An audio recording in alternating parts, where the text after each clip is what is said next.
forefathers, they thought that we are different from the Hindus in every possible aspect of life. That was the foundation of the two-nation theory that was laid there.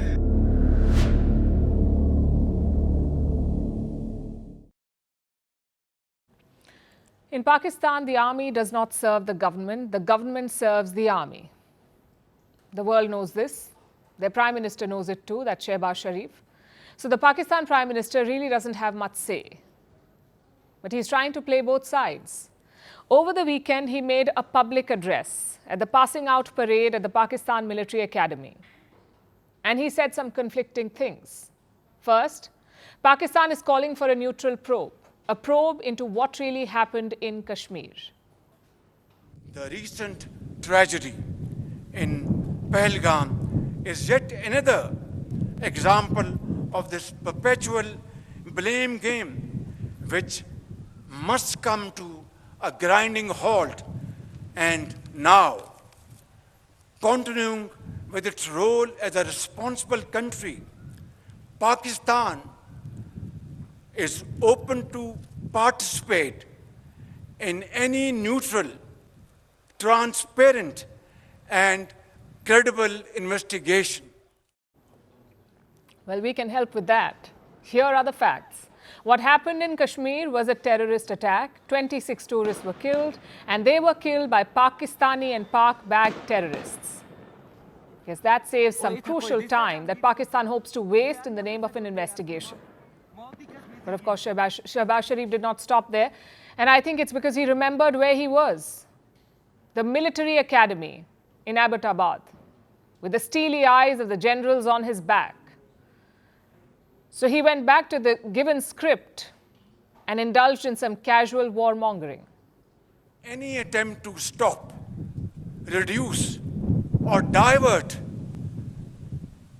the flow of water belonging to Pakistan under the Indus Waters Treaty would be responded to with full force and might, and nobody should remain under any kind of false impression and confusion.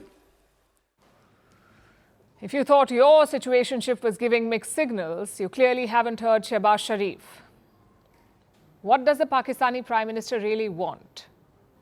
I guess that's a question we should be asking his brother, three-time Prime Minister Nawaz Sharif, because reports suggest that he is counseling his baby brother. He wants him to choose diplomacy. It's almost touching.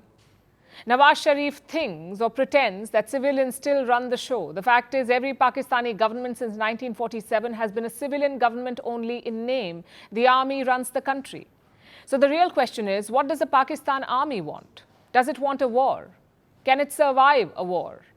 Their chief, General Asim Munir, made the first move earlier this month. He delivered an incendiary speech calling Kashmir Pakistan's jugular vein. Government stance on Kashmir is absolutely clear.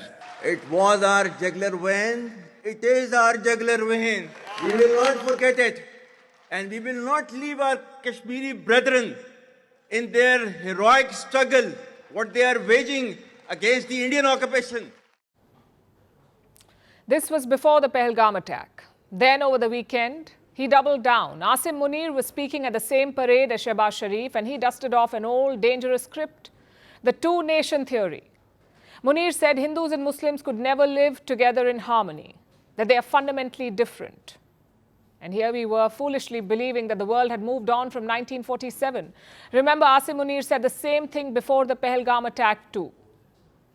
And this is what he said after, I'm quoting, "Our forefathers made immense sacrifices for the creation of Pakistan. We know how to defend it." Quite the speech to deliver at a graduation ceremony. But let's pause for a second. Does the Pakistan army want war? Or does it like just the idea of a war? Chances are it's the second. Asim Munir may be stirring the pot, but what he really wants is just the prospect of a conflict, something to distract from the rot at home. Because the real war has consequences, provocation has consequences, and Pakistan is already suffering those. For example, the Indus Waters Treaty. It's a treaty that survived 4 wars, but not this time because India has suspended it. There are reports of a flood alert in Pakistan-occupied Kashmir. In unverified videos online, residents were seen scrambling. Islamabad has obviously accused India of releasing this water. New Delhi has not commented. But it shows the fear and chaos on the other side. Because the Pahalgam attack has changed the rules. Old constraints no longer apply. Pakistan tried to retaliate by suspending all trade with India. And with this, they shot themselves in the foot. I'll give you just one example. Medicines. Pakistan relies on India for 30 to 40% of its pharmaceutical raw materials, 30 to 40%.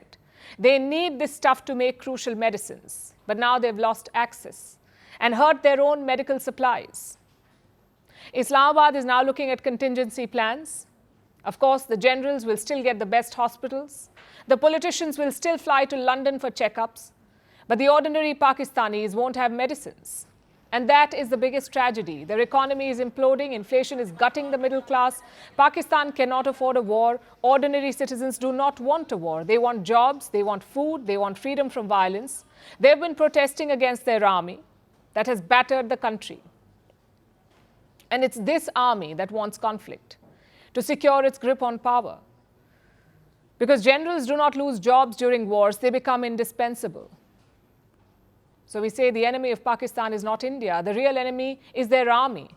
That's who they have to fight. Greeting you with aloha and namaste.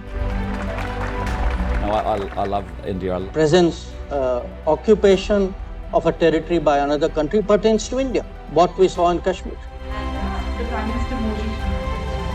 How do you see Trump's America? Yes, the current administration behaves differently from the previous administration.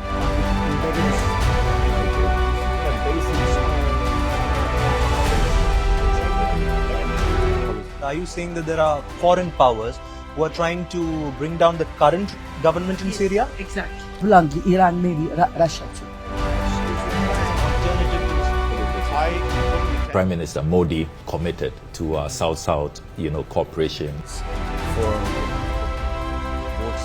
Not over 50%. Is Ukraine prepared to pay the price for that peace? No compromises at the cost of territorial integrity and sovereignty.